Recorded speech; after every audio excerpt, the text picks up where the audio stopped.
FATA میں، جس کو ہم فاٹا کہتے ہیں. تو اب چونکہ آپریشن جو ہے آہستہ آہستہ اپنے انجام کے قریب آ چکا ہے، جو بڑے ڈیسیژنس لینے تھے وہ لیے جا چکے ہوئے ہیں، ان پر عمل درآمد ہو چکا ہوا ہے. اب ہمارا صرف آئی ڈی پیز کی واپسی کا ایک جو پروگرام ہے وہ جاری ہے، لیکن اس کے بارے میں بھی فیصلے کر لیے گئے، اس کے بارے میں جو فنانس کے معاملات تھے وہ بھی طے کر لیے گئے. تو شاید اس طرح کی اب ضرورت نہیں رہ گئی کہ اتنی فریکوینٹلی میٹنگز کی جائیں. اچھا، تو یہ نہیں ملحق صاحب سے آپ کی میٹنگ کی ضرورت کیا پڑی تھی؟ یہ تو ایک ایسے سمجھ لیں کہ میں سفر میں تھا، ایک اسٹیشن پہ وہ چائے پانی پی رہے تھے، میں پانی لینے کے لیے رک گیا بھیرا کے اسٹیشن پہ. تو چونکہ ہم دونوں آپ صرف پانی پی رہے تھے، وہ چائے پانی پی رہے تھے؟ نہیں، میں اب میں کیا آپ سے کہوں کہ نہیں، آپ نے کہا نا وہ چائے پانی پی رہے تھے، میں پانی پی رہا تھا، تو آپ بھی چائے پانی پی رہے تھے؟ اچھا جی، آگے بڑھے تو پھر کیا ہوا؟ جھوٹ بھی نہیں بول سکتا. آپ جھوٹ نہیں بول سکتے تو حکومت کی ترجمانی کیسے کریں گے سر؟ آج تک جھوٹ نہیں بولا، آج تک میری کسی بات کو کبھی کسی نے کنٹراڈکٹ نہیں کیا، بلکہ یہ سرٹیفکیٹ مجھے محترمہ بے نظیر بھٹو شہید بھی دے چکی ہوئی. کسی سیاسی لیڈر کی ترجمانی بغیر جھوٹ کی ہو سکتی ہے سر؟ بالکل ہو سکتی، کیوں نہیں ہو سکتی. نہیں، ملک صاحب سچ بولتے رہتے ہیں. میں کسی دوسرے کے بارے میں نہیں کہتا، میں اپنے بارے میں کہتا ہوں. اچھا، ابھی آپ نے کہا حکومت کامیاب جا رہی ہے، تو چلے. ان کی خدمت میں نے عرض کیا کہ ہم نے سلیم صافی کو بہت زیادہ مواقع فراہم کر دیے ہیں کہ وہ ہم دونوں کے منہ کالے کر کے چوراہے پہ چل کے بٹھا دے. تو اب اس کے بعد ہمیں انتظار کرنا چاہیے کہ جب یہ کمیشن بن جاتا ہے تو کمیشن کا فیصلہ آنے تک کم سے کم ہمیں سلیم صافی کو یہ موقع بار بار نہیں دینا چاہیے کہ وہ ہمارے منہ کالے کرے اور خود لطف اندوز ہو. تو اس کے لطف کو تھوڑا سا کم کرنے کے لیے. یہ سر آپ کو سلیم صافی نے کہا تھا کہ آپ شور اکاؤنٹ کھول لیں، یا ان کو سلیم صافی نے کہا تھا کہ آپ لوگ جا کے زیک گولڈ سمتھ کا کیمپین چلائیں؟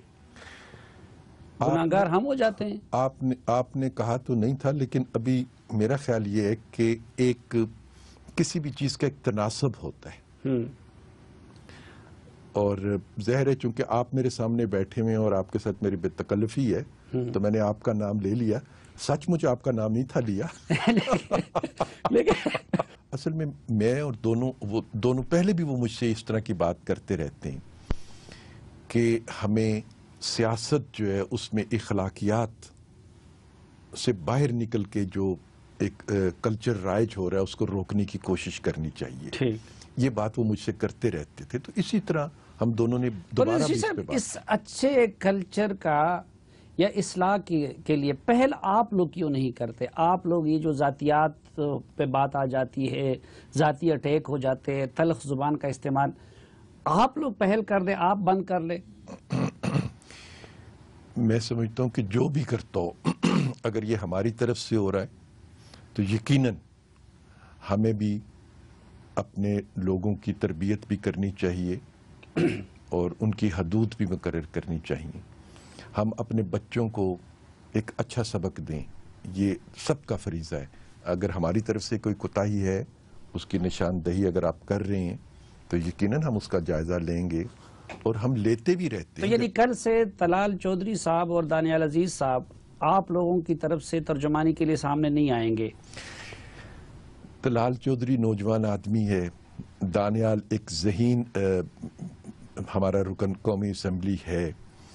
اگر کوئی ایسی بات ان کے منہ سے نکل جاتی ہے جو مناسب نہیں ہے تو میں اپنا فرض سمجھتا ہوں، اور وہ اچھے لوگ ہیں، دونوں سمجھدار ہیں. وہ کہتے ہیں جی ہمارے مراد سعید نوجوان ہیں، ہمارے فیاض چوہان نوجوان ہیں، ہمارے شہریار آفریدی نوجوان ہیں. آپ کہتے ہیں ہمارے نوجوان ہیں، تو آپ ان دونوں کو بند کر دیں، ادھر سے ان تینوں کو بند کیا جائے تو گالم گلوچ ختم. میرا خیال ہے کہ ہمیں اپنے بچوں کی تربیت کرنی چاہیے، اور ایک ایسی چیز ہے جس پہ میں بھی متفق ہوں، آپ بھی متفق ہیں، تو اس پہ تو جب ہم متفق ہیں تو پھر ایک کام ہے. ہمارے لیے تو آپ نے ابصار عالم صاحب کو بھی بٹھا دیا، وہ پل پل پہ نوٹس بھیج رہے ہیں، یہ کریں وہ نہ کریں. زیادہ گند جو پھیلا رہے سوشل میڈیا، تو اس کا کوئی تدارک حکومت کیوں نہیں کرتی؟ ایک قانون بنایا گیا ہے، نیشنل اسمبلی سے وہ منظور ہو چکا ہے، سینٹ سے بھی اس کو منظور ہونا ہے. چونکہ ایک نیا میڈیا ہے، ایک نیا سسٹم آ گیا ہے، اس سے پہلے اس کا وجود نہیں تھا، اس لیے اس کے بارے میں قوانین سازی بھی نہیں ہے، اور پھر یہ ایک پیچیدہ بڑی چیز ہے کہ بہت سے لوگ جو ہیں وہ دنیا کے مختلف حصوں سے بیٹھ کے یہ کام چین نے کنٹرول کیا ہے، ترکی نے کیا ہے، سعودی عرب نے کیا ہے، یقیناً ان کے مصر نے کیا ہے۔ ان کے تجربات سے ہم فائدہ اٹھائیں گے۔ میں نے آپ سے کہا کہ یہ قانون جو ہے سینٹ سے جب منظور ہو جائے گا تو اس پہ عمل درآمد کیا جائے گا، اور ان ملکوں کے تجربات سے ہم فائدہ بھی اٹھائیں گے۔ لیکن یہ بھی آپ دیکھ لیجئے کہ پاکستان میں ذرا صحافت کی آزادی جو ہے وہ ان ملکوں کے مقابلے میں بہت زیادہ ہے، اور ہمارے یہاں سینسٹیوٹی بھی بہت زیادہ ہے، اور وہ فرق اتنا کم رہ جاتا ہے کہ کہاں سے کسی کو کہا جائے کہ آپ نے خلاف ورزی کر لی ہے، اور کہاں سے ریڈ سگنل کو سر آن کہاں ہونا کی چاہیے۔ آزادی ہے؟ 2 سال سے میں منتیں کر رہا ہوں، آپ کی، پرائم منسٹر کی، باقی لوگوں کی، کہ مجھے وزیرستان لے جائے، مجھے وہاں جانے کی کوئی اجازت نہیں دے رہا ہے۔ وزیرستان میں چونکہ ایک آپریشن ہو رہا تھا، اور یقیناً وہاں پہ آپریشن کے دوران اس طرح کی صورتحال موجود نہیں تھی۔ جب یہ آئی ڈی پیز ہمارے واپس جانا شروع ہو جائیں گے، اپنے گھروں کو آباد کریں گے، تو میرا تو آپ سے وعدہ پہلے بھی میں نے کیا ہوا ہے، میں آپ کو لے کے جاؤں گا، آپ کے ساتھ جاؤں یہ گا۔ حکومت ختم ہو جائے گی کہ یہ وعدہ پورا نہیں ہو میرا سکے اپنا گا۔ دیکھیے، میں وزیرستان دیکھنے کے لیے تڑپ رہا ہوں۔ حکومت کے ختم ہو جانے سے سلیم صافی کی صحافت تو نہیں ختم ہو جائے گی نا، ایک بات تو یہ۔ دوسری بات یہ کہ اگر میں وزیر نہیں بھی ہوں گا تو میں پاکستان کا شہری ہوں، اور میں اپنے اداروں کے ساتھ اتنا تو حق رکھتا ہوں کہ میں ان سے کہوں کہ بھی سلیم صافی سے میں نے وعدہ کیا تھا، میں نے اپنا وعدہ پورا کرنا ہے، لیکن حکومت 2018 تک موجود ہے، جب تک جی بالکل 2018 میں انتخابات ہوں گے۔ ابھی بھی برسرے تذکرہ جب لوگ اس بات کو کہتے ہیں تو کہتے ہیں کہ مسلم لیگ نون ہی انشاءاللہ تعالی جیت کے دوبارہ آئے گی۔ میں اپنی بات کر رہا ہوں مسلم لیگ نون کیا چیز ہے؟ یہ کوئی پارٹی ہے؟ میں آپ سے یہ عرض کر رہا تھا، نہیں سر، یہ وہ بھی میں بتاتا ہوں، میں وزیر ہوں یا نہ ہوں، انشاءاللہ تعالی مسلم لیگ نون کی حکومت 2018 میں دوبارہ بنے گی۔ نہیں پرویز رشید صاحب، حکومت تو میاں نواز شریف اور آپ لوگوں کی ہے، لیکن مسلم لیگ نون کوئی چیز کہیں نظر آ رہی ہے؟ یہ پارٹی ہے، ابھی موجود ہے؟ یہ جو ہمارے جلسے ہو رہے ہیں یہ ہماری پارٹی ہی مینج کرتی ہے ان جلسوں کو۔ ابھی سوات میں جو جلسہ ہوا تو یہ بھی مسلم لیگ نون کے جھنڈے بھی اس میں، کوئی آپ لوگوں کی ایگزیکٹیو کمیٹی ہو گئی، اس کا کوئی اجلاس پچھلے سال 2 سال میں ہوا ہے؟ میں آپ سے عرض کرتا ہوں، مسلم لیگ نون نے ایک منشور بنایا، منشور کی منظوری ہماری ایگزیکٹیو نے دی، جنرل کونسل نے دی۔ اب اس نے ہمیں ذمہ داری سونپ دی ہے کہ آپ نے 5 سالوں میں اس منشور پر عمل درآمد کرنا ہے۔ ہم حکومت کو جو ذمہ داری جماعت نے سونپی ہے، حکومت اپنی پھر جماعت 5 سال کے لیے معطل ہو جاتی ہے، 5 سال بعد نہیں، جماعت ہماری بالکل معطل نہیں ہے۔ ہماری اگر جماعت معطل ہوتی تو ہم یہ بلدیاتی انتخاب کیسے جیت لیتے ہیں؟ آپ کی پارٹی کے جنرل سیکریٹری کون ہے؟ ایک منٹ میری بات سن لیجیے، اگر جماعت معطل ہوتی تو ہم نے بلدیاتی انتخابات کس نے لڑے؟ جماعت نے لڑے۔ ضمنی انتخابات کس نے لڑے؟ جماعت نے لڑے۔ سردار ایاز صادق صاحب کا الیکشن جو ہے وہ کس نے لڑا؟ جماعت نے لڑا۔ اور ابھی ایک اور بات، وہ حکومت لڑتی ہے۔ حکومت کیسے لڑ سکتی؟ وہ ہماری جماعت کے کارکن لڑتے ہیں۔ آپ کی جماعت کا پولنگ ایجنٹس کون ہوتے ہیں؟ مجھے بتائیے، پولنگ ایجنٹس کون ہوتے ہیں؟ کیا ہماری جماعت کے لوگ پولنگ ایجنٹس نہیں ہوتے؟ اور ابھی پشاور میں ایک الیکشن ہوا ہے، وہ کس نے لڑا؟ وہاں پہ بھی ہمارے پولنگ ایجنٹ ہر پولنگ سٹیشن پہ موجود ہوں گے، جنہوں نے گنتی کرائی ہوگی، جنہوں نے کسی کو دھاندلی نہیں کرنے دی ہوگی۔ وہ تو مسلم لیگ نہیں جیتی ہے، وہ تو امیر مقام جیتے ہیں۔ امیر مقام مسلم لیگ میں ہیں، تو ہماری جماعت الحمدللہ ہر سطح پہ موجود ہے۔ اچھا سر، آپ کی جماعت کا جنرل سیکریٹری کون ہے؟ ہمارے جنرل سیکریٹری اقبال ظفر جھگڑا صاحب تھے، چونکہ وہ ایک گورنر بن گئے، اب ہم نئے جنرل سیکریٹری کی تعیناتی کریں گے۔ اور ابھی جماعت بغیر جنرل سیکریٹری کے چل رہا ہے؟ چونکہ میں نے افسرز کیا نا کہ وہ گورنر بنے، اب نیا جنرل سیکریٹری ہمیں بنانا ہے، پھر ہمارے انتخابات بھی قریب آ رہے ہیں، تو ہم چاہ رہے تھے کہ ہم انتخابی عمل کے ذریعے یہ پی ٹی آئی کا مرکزی دفتر یہاں پہ، جماعت اسلامی کا منصورہ میں ہے، ان کا 90 ہے، ان کا باچا خان مرکز ہے، مسلم لیگ نون کا مرکزی دفتر کدھر ہے؟ میں آپ سے عرض کرتا ہوں، ہمارے 2 مرکزی دفتر ہیں، ایک ہمارا لاہور ماڈل ٹاؤن میں مسلم لیگ نون کا مرکزی دفتر ہے، ایک ہمارا اسلام آباد میں دفتر تھا۔ اسلام آباد کا دفتر، جی میں عرض کرتا ہوں، اسلام آباد کے قوانین کے تحت دفاتر پر پابندی لگا دی گئی۔ ہم نے خود رضاکارانہ طور پر اپنا دفتر بند کر دیا، حالانکہ ہم حکومتی جماعت تھے۔ تو یہ پی ٹی آئی والا کا تو یہاں پہ ہے دفتر؟ اب قانون کی پاسداری انہیں کرنی چاہیے، نہیں آپ نے کروانی ہے ان سے پابندی؟ انہیں کرنی چاہیے، وہ جو سی ڈی اے کی انتظامیہ اس کو کروانا چاہیے، ان سے ضرور کرانا چاہیے۔ ناظرین، پرویز رشید صاحب کے ساتھ یہ جرگہ جاری رہے گا، لیکن ایک مختصر سے وقفے کے بعد۔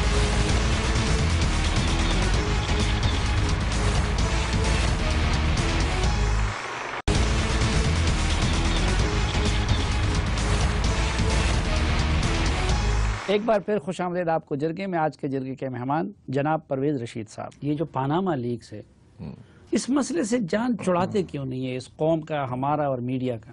صافی صاحب، جس دن یہ خبر آئی تھی within 24 hours پرائم منسٹر نے کہا کہ میں ایک کمیشن بنا دیتا ہوں اور وہ کمیشن اس کی انکوائری کر لے، تو ہم نے تو 24 گھنٹے کے اندر پہلا قدم اٹھا دیا اور اپنے آپ کو احتساب کے لیے پیش کر دینا تھا ایک کمیشن جس کا اناؤنس کیا گیا تھا۔ پاکستان میں کوئی مسئلہ کبھی کمیشنوں سے حل ہوا ہے؟ انکوائری کمیشن سے ابھی یہ انتخابی دھاندلی کا بہت بڑا ایشو تھا اور کمیشن نے اس پہ رپورٹ دی اور آپ کے سامنے وہ ایشو جو ہے ریزالو ہو۔ اس کمیشن کا اس لیے حشر نہیں ہوگا کہ اس پہ الزام ہم پر ہیں۔ جب ہماری ذات پر الزام ہیں تو ہم آپ سے وعدہ کرتے ہیں، عہد کرتے ہیں، اور ہم نے اسی ملک میں سیاست کرنی ہے، دوبارہ آپ کے پروگرام میں آنا ہے، میں نے انتخابات میں لوگوں سے ووٹ لینے کے نہیں، لیے جب سیاست یہاں کرنی ہے، ووٹ یہاں مانگنا ہے، تو کاروبار کیوں یہاں نہیں کرتے؟ بچے کیوں یہاں نہیں لاتے؟ صاحب بچوں کی داستان کبھی بچے سنائیں گے تو پھر آپ کو معلوم ہوگا بچے اپنی مرضی سے ملک سے باہر نہیں گئے تھے۔ ایک کا پاسپورٹ ضبط کر لیا گیا، دوسرے کو جیل سے جہاز میں بٹھا کے جدہ بھیج دیا گیا۔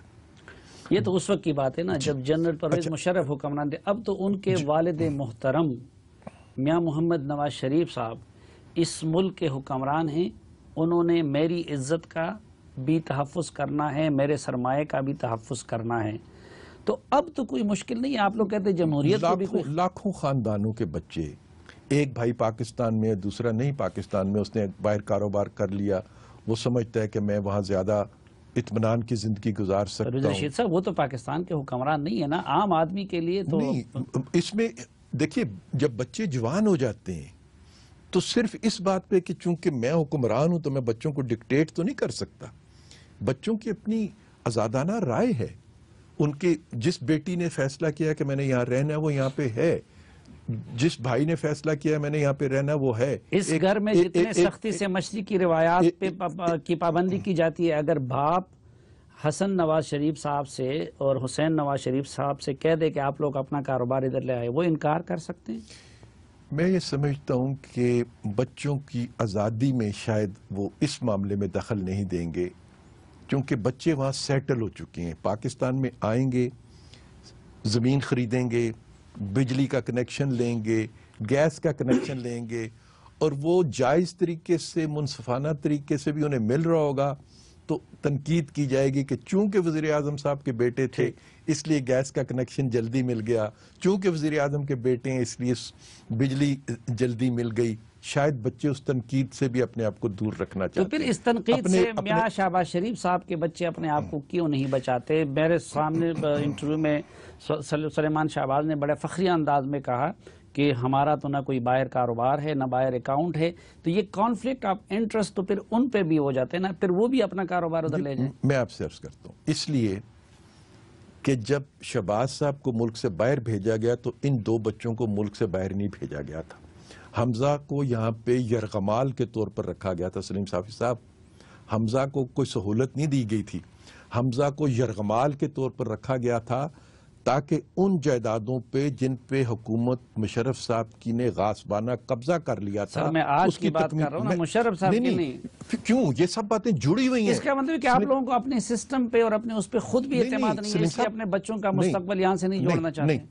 اب آپ کو آپ نے ایک سوال کیا ہے، جو لوگ سن رہے ہیں انہیں ایک بات سمجھ آ جانی چاہیے۔ جی، نواز شریف صاحب کے دونوں بیٹوں کو ملک سے نکال دیا گیا، پاکستان آنے پر پابندی لگا دی گئی، حمزہ کو وہ یہاں رکھ لیا گیا یرغمال کے طور پر تاکہ ان دستاویزات کو مکمل کرایا جا سکے جن کے عوض ان کے گھروں پر قبضہ کیا گیا تھا۔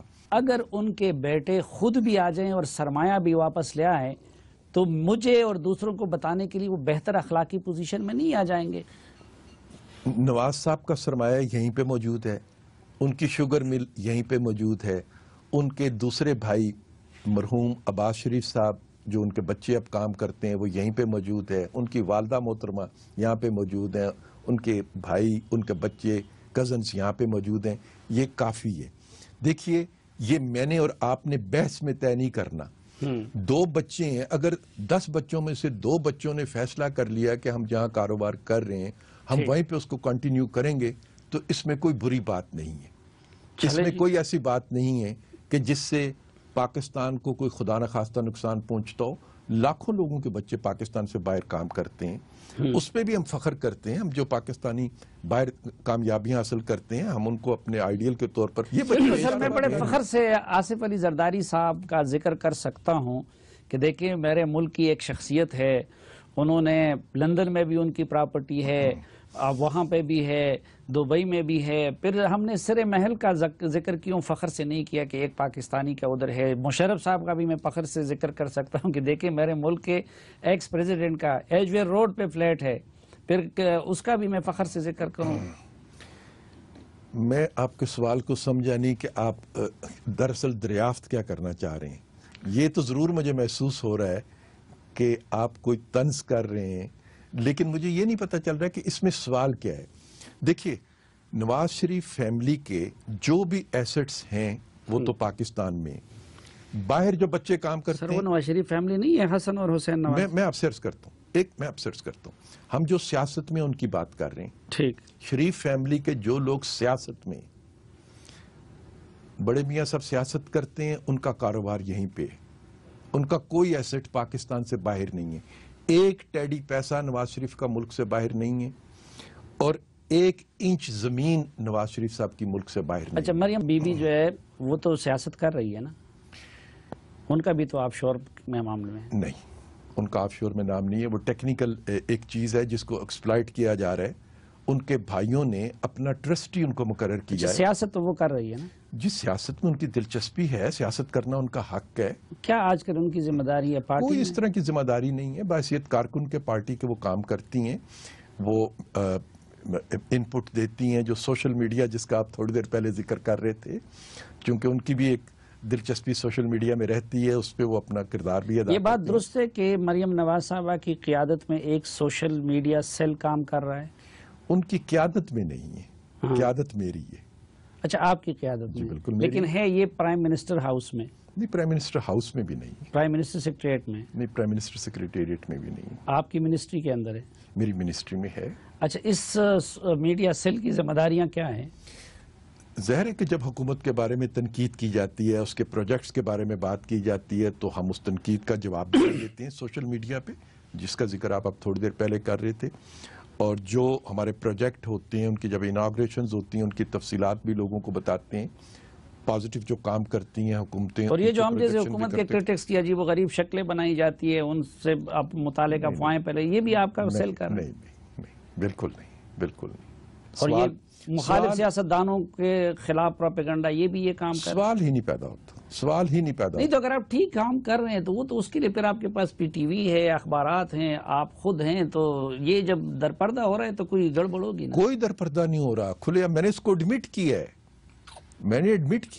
میں نے کب کہا کہ ہم نہیں کر رہے ہیں؟ میں نے کہا کہ ہم کر رہے ہیں، لیکن جو نیگیٹو چیزیں ہیں یہ بالکل نہیں کرتے ہم. ہمیں ان کی ضرورت ہی نہیں ہے. اور آپ یہ بھی ایڈمٹ کرتے ہیں کہ ملٹری کی طرف سے یہ شکایت کی گئی ہے کہ آرمی کے خلاف بھی اس سیل سے کچھ پروپیگنڈا ہوا ہے؟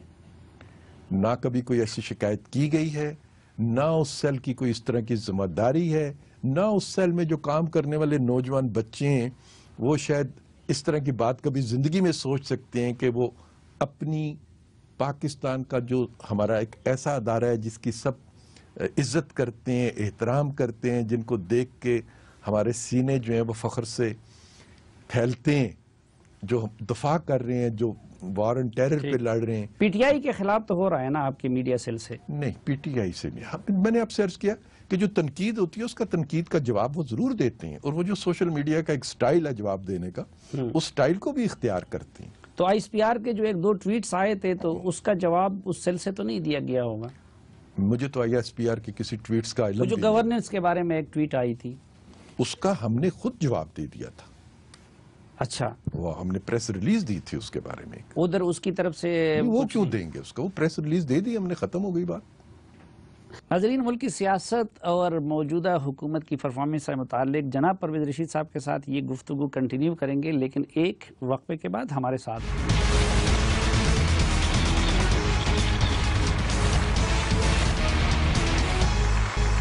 ایک بار پھر خوش آمدید آپ کو جرگے میں. آج کے جرگے کے مہمان جناب پرویز رشید صاحب. ایک جی، اس وقت آپ کو کیا لگتا ہے کہ سول ملٹری کے مابین کچھ معاملات پہ تناؤ ہے؟ کون سا معاملہ مثلاً بتائیے. انڈیا کے معاملے میں آپ ایک پیج پہ ہیں. دیکھیے، انڈیا کی جہاں تک پاکستان میں مداخلت ہے، جس کے پاکستان کے پاس شواہد ہیں، بین الاقوامی دنیا کے سامنے انہیں پیش کیا گیا ہے. ہندوستان کے ساتھ جب بھی کسی سطح پہ گفتگو ہوتی ہے ہم ان کا ذکر ضرور کرتے ہیں. ٹھیک، تو اس میں تو دونوں میں کوئی اختلاف ہے ہی نہیں. جب ہم یہ کام پریکٹیکلی کر رہے ہیں تو کس چیز پہ اختلاف؟ یہ دشمن کا افواہ سازی کا کارخانہ ہے جس پہ صافی صاحب نہ مجھے کان رکھنے ہیں نہ آپ کو کان دھرنے چاہیے. اس کو ہمیں اگنور کر دینا چاہیے. کان ہمیں نہیں دھرنے چاہیے، لیکن دھرنوں کے بارے میں یہ تاثر عام طور، اب وہ حقیقت بڑی حد تک تسلیم بھی کر لی گئی ہے کہ دھرنوں کے پیچھے کوئی اسکرپٹ تھا.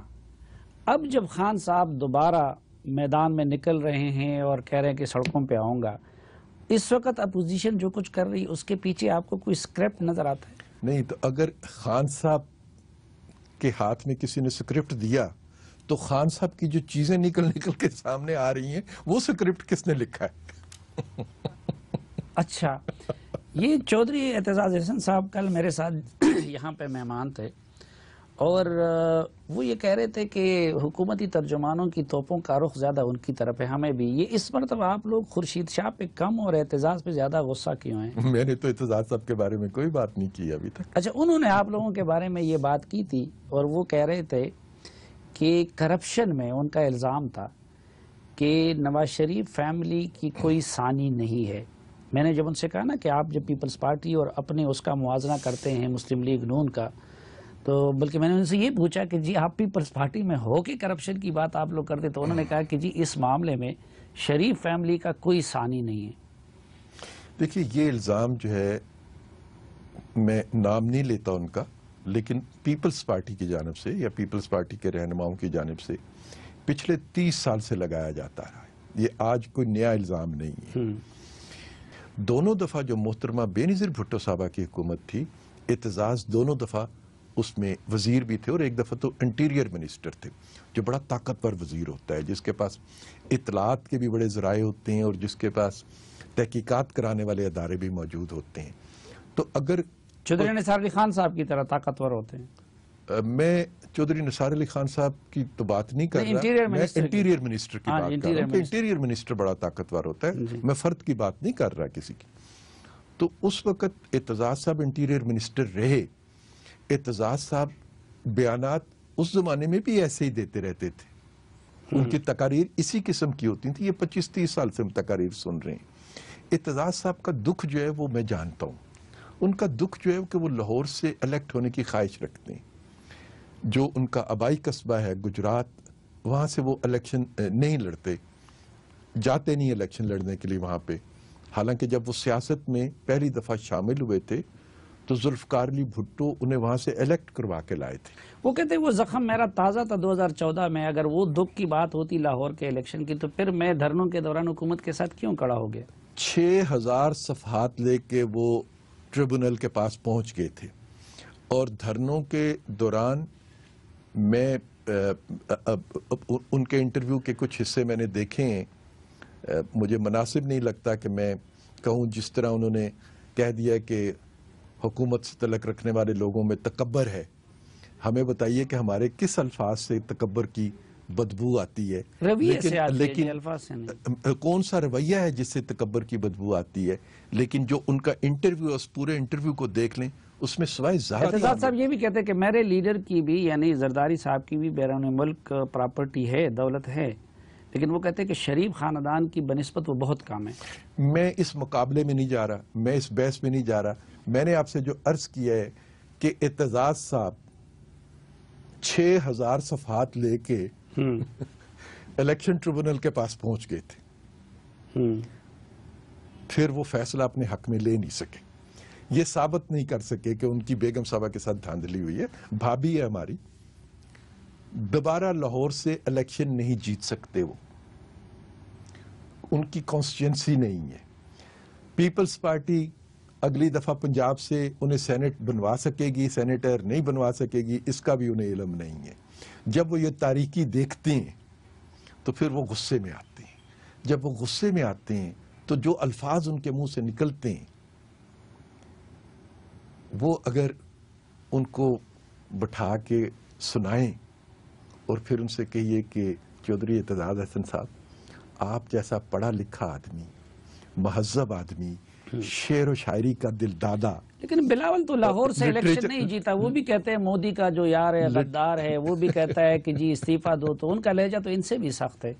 زرداری صاحب سے معاملات بگڑ گئے ہیں آپ لوگوں کے؟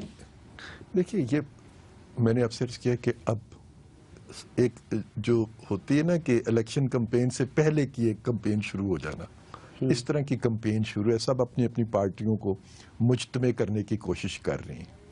ہمیں ابھی اس کی شاید ضرورت نہیں پڑی، لیکن تحریک انصاف بھی ایک ٹوٹی پھوٹی جماعت ہے، وہ بھی اپنی قوت کو، ان کی تو تنظیمی ڈھانچہ ہے ہی نہیں ہے، سارا کا سارا ڈیزالو کر دیا گیا ہوا ہے۔ خان صاحب کا پارٹی کا دفتر ہے، کور کمیٹی ہے، صوبائی صدر ہے، آپ لوگوں کا تو اس طرح کچھ بھی نہیں ہے۔ ہمارا دفتر بھی الحمدللہ قائم ہے، اور ہماری بھی مشاورتی اجلاس سب کے ہوتے ہیں جس میں پارٹی کے رہنما بھی ہوتے ہیں، دوسرے لوگ بھی ہوتے ہیں، لیکن مجھے یہ بتائیے کہ انہوں نے تو اپنی ساری تنظیمیں ڈیزالو کر دی ہیں، ہماری تنظیمیں تو ہر سطح پہ موجود ہیں۔ انہوں نے 2 دفعہ الیکشن کرانے کی کوشش کی، 2 الیکشن کمشنر بدل دیے، الیکشن نہیں کرا سکے وہ۔ تو یہ جماعتیں انتخابات، آپ لوگوں کا دوسرے سے الیکشن کمشنر ہی نہیں ہے نا، الیکشن ہوتا ہی نہیں ہے نا۔ نہیں، ہمارا ڈیو ہے الیکشن، ہم انشاءاللہ تعالیٰ آنے والے دنوں میں کرا رہے ہیں، اس کی مدت اگلی صدی تک ہو جائیں گے۔ ہم نے پہلے بھی ہمیشہ الیکشن کرائے ہیں صاحب، اس دفعہ آپ کو بھی انوائٹ کریں گے، آپ آئیے گا۔ ہم باقاعدہ اخبار میں اشتہار دیتے ہیں، الیکشن سے پہلے نامینیشن پیپر مانگے جاتے ہیں، اگر کوئی لڑنا چاہے آپ کو بھی دعوت ہے، 4 آنے کا فارم بھرو مسلم نہیں، میں تو اللہ نہ کرے میں ہمیشہ آخری دم تک جرنلسٹ ہی رہوں گا۔ یہ بھی تو آپ لوگوں نے، یہ کل عمران خان صاحب نے یہ بھی کہا نا کہ یہ لیڈروں کو، پولیٹیکل پارٹیز کو خریدتے ہیں، صحافیوں کو خریدنے کا طریقہ تو ہم نے آپ کا دیکھ لیا ہے۔ یہ آپ کو کبھی آفر ہوئی ہے؟ ہاں جی، آپ کو کبھی آفر ہوئی ہے؟ نہیں، آپ ہم پر سب نہیں، یہی بات کر لیتے ہیں۔ یہ جو عہدے وغیرہ آپ لوگ دے دیتے ہیں، میری بات سن لیجیے۔ نہیں، یہ کون سا طریقہ؟ کسی کو وزیر بنائے، کسی کو مشیر بنائے، کسی کو کیا بنائے، کسی کو کیا بنائے۔ میری بات ابھی کر لیتے ہیں بات۔ ہاں، آپ سخت ترین تنقید کرتے ہیں ہمارے پہ، آپ کو میں نے کبھی آفر کی ہے کہ بک جاؤ؟ نہیں، آپ مجھے جانتے ہیں، میں آپ کو جانتا ہوں نا۔ آپ کی تنقید سنتے ہیں، آپ کیوں سمجھتے ہیں کہ لوگ عمران خان صاحب کے نزدیک تو سب بے ایمان ہیں سوائے ان کے، سب ضمیر فروش ہیں سوائے ان کے، لہذا عمران خان صاحب کو تو بات کرنا ہی فضول ہو جاتی ہے۔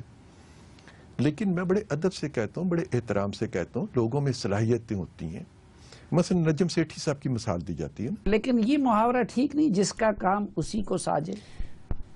کرکٹ کے معاملات، کرکٹ کھیلنا ایک دوسری بات ہے اور کسی ادارے کے نظم و نسق کو چلانا ایک دوسری بات ہے۔ جن لوگوں کے پاس ادارے کا نظم و نسق ہے انہوں نے اپنی بہترین صلاحیتوں کا مظاہرہ کیا ہے۔ پاکستان میں کھیل جو ہیں ان میں اگر کوئی کمی اور خامی ہے تو شاید ہمارے کھلاڑیوں میں نہیں ہے اور نہ ان کے انتظامات کرنے والوں میں ہے۔ پاکستان کی ایک مخصوص صورتحال رہی کہ ایک طویل عرصے سے ہمارے میدان جو ہیں اور ہمارے بچے جو ہیں انہیں مواقع نہیں ملتے جس طرح دہشت گردی سے پہلے ملتے تھے۔ تو اس بات کا امکان ہے یعنی کہ کسی وقت جو ہے طلال چودھری صاحب اسلامی نظریاتی کونسل کے چیئرمین بن جائے، اس کا امکان ہے کہ کسی وقت مولانا فضل الرحمان صاحب فلم سینسر بورڈ کا چیئرمین بن جائے، کیونکہ یہ تو انتظامی صلاحیت کی بات ہوگی۔ دلچسپی بھی ہونی چاہیے، اگر آپ کی دلچسپی ہے فلم سینسر بورڈ میں۔ نہیں، حافظ حمداللہ صاحب کی بہت ہے جی، سینیٹر حافظ حمداللہ صاحب کی بہت ہے۔ میں آپ سے عرض کرتا ہوں، میں کسی کو دوسرے، میرے تو آپ دوست ہو، آپ کوالیفائی کرتے ہو دونوں جگہوں پر، نظریاتی کونسل میں کوالیفائی کرتے ہو اپنی داڑھی کی وجہ سے جو حلیہ آپ کا ہے، اور فلم سینسر بورڈ کے لیے آپ کوالیفائی کرتے ہو اپنے جو آپ کا ادب آرٹ سے ذوق ہے، تو کیوں نہ دونوں اداروں کی ذمہ داری آپ کو دے لیکن دی سر جائے؟ میرا ایک مسئلہ اور بھی ہے نا کہ میں کہتا ہوں جرنلسٹ کو جرنلسٹ رہنا چاہیے، مولوی کو مولوی کا کام کرنا چاہیے، کرکٹر کو کرکٹر کا، فوجی کو فوج کا، سیاستدان کو سیاستدان کا۔